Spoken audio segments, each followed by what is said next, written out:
நேற்றைய எபிசோடில் மண்டபத்திற்கு வந்த சிவனாண்டி சாமுண்டீஸ்வரியை கடத்த திட்டமிட்ட நிலையில் இன்றைய எபிசோட் என்ன நடக்கிறதுன்னு பார்க்கலாம் வாங்க.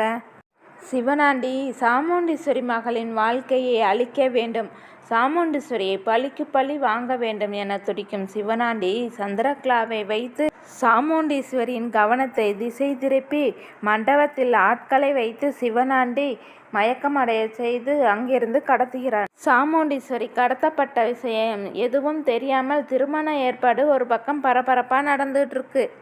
எல்லாரும் ராஜேஸ்வரி எங்க காணோம்னு கேட்க ஆரம்பிச்சிட்டாங்க. சந்திரகலா அக்கா வந்துடுவாங்கன்னு ஏதேதோ சொல்லி கல்யாணத்தை நடத்த திட்டம் போடுகிறாள். ராஜேஸ்வரிக்கும் கடைசி நிமிஷத்துல சந்தேகம் வருகிறது.